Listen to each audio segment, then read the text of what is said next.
kita buka SPSS, lalu kita pilih data di sini, lalu pilih orthogonal design, generate.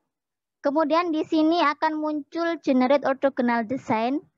Kemudian kita masukkan faktor name. Yang pertama tadi adalah bentuk. Kita klik add. Masukkan lagi nama faktor, yaitu manfaat. Kita klik lagi add. Dan yang ketiga adalah faktor paraben. Kita klik add. Setelah kita menuliskan semua faktor, sekarang kita definisikan setiap faktor ini menjadi beberapa level atau tingkatan. Untuk faktor bentuk, tadi kan ada 2 level, yaitu level pertama adalah padat, kemudian level kedua adalah tabur. Kita pilih continue. Lalu kita lanjutkan untuk faktor yang kedua, yaitu manfaat. Kita definisikan. Di sini tadi ada 3 faktor. Pertama adalah kulit kering. Kemudian yang kedua adalah kulit berminyak. Dan yang ketiga adalah kulit normal. Kita pilih continue. Selanjutnya yang terakhir adalah faktor paraben. Kita definisikan levelnya. Tadi ada 2 faktor. Yang pertama itu adalah iya. Dan yang kedua adalah tidak. Lalu kita tekan continue.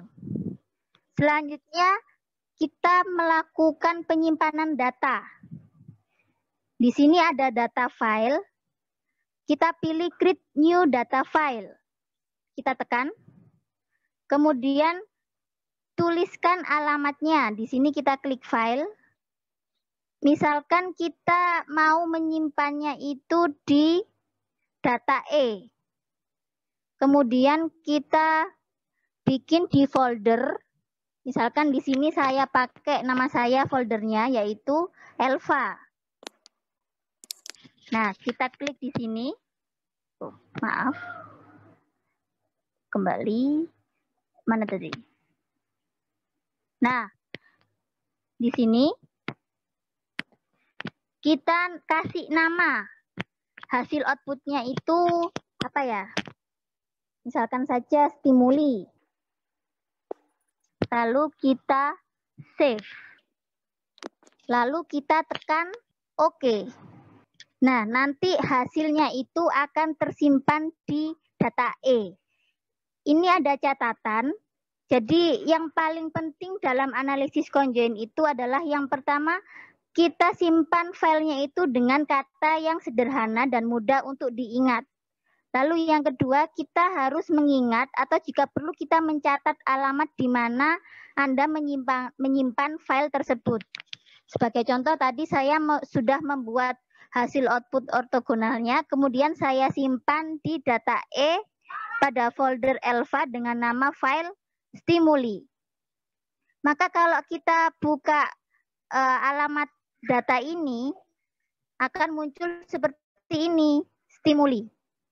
Dan jika kita menekan stimuli ini, itu akan nampak hasil outputnya seperti ini. Di sini nampak hasil outputnya itu adalah berupa kode. Ini adalah kode dari level yang tadi sudah kita buat. Nah, tentunya di sini kita akan mengalami kesulitan dalam mengevaluasi karena di sini bentuknya angka. Jadi untuk mengubahnya agar bisa menjadi deskripsi kata, kita bisa menekan value label di sini. Ini adalah untuk mengubah angka ini menjadi deskripsi kata. Jadi nanti hasilnya akan seperti ini. Dari hasil stimuli ini kita bisa melihat ada 8 stimuli.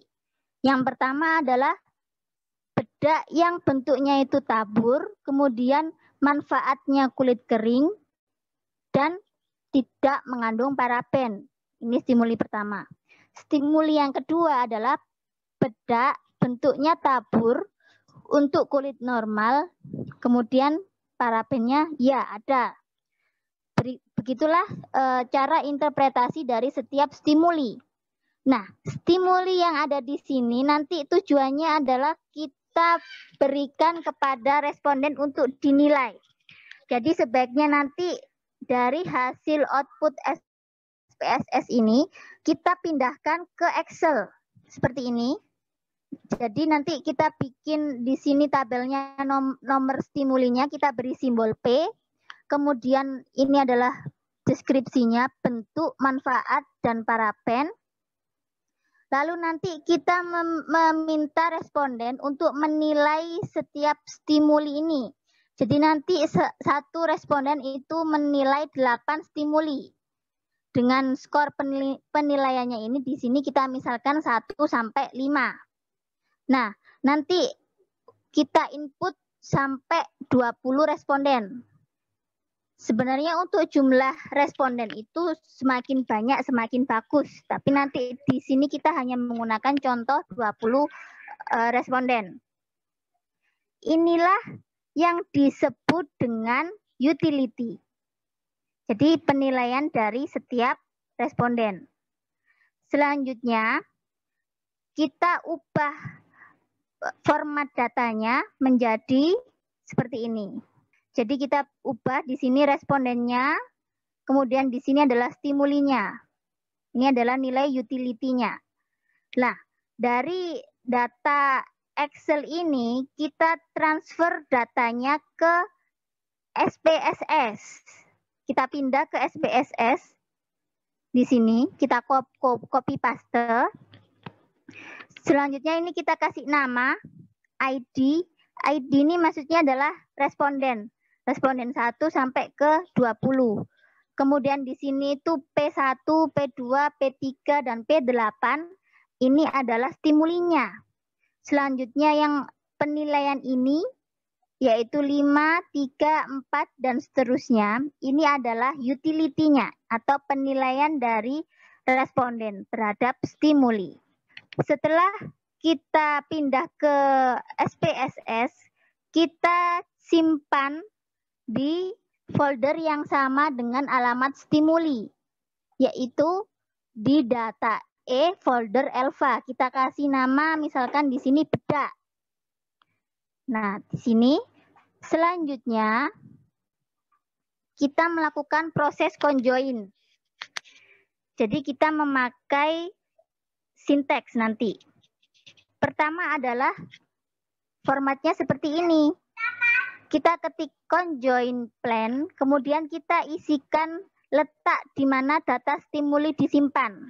Jadi conjoin plan ini merupakan memberikan gambaran mengenai desain ortogonal yang sudah kita buat atau stimuli.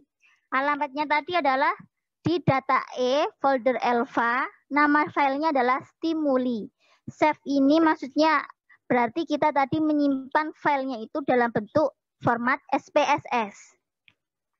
Selanjutnya kita isikan alamat data responden. Caranya seperti ini. Garis miring, data, kemudian sama dengan ini alamat data respondennya tadi, yaitu di data E dengan folder alpha, nama filenya bedak. Di sini tadi disimpan dalam bentuk format SPSS. Lalu yang berikutnya adalah skor. Skor ini maksudnya adalah stimuli. Tadi kan ada 8 stimuli, jadi kita ketikkan P1 to P8, maksudnya P1 sampai P8. Pada SPSS nanti kita buka file, kemudian new, dan kita pilih sintaks. Maka nanti akan muncul hasil tampilannya seperti ini. Lalu kita tampilkan, kita ketikkan alamatnya seperti ini. Jadi tadi alamat stimulinya adalah conjoin plan, kemudian alamatnya di sini data E alpha, kemudian nama filenya stimuli.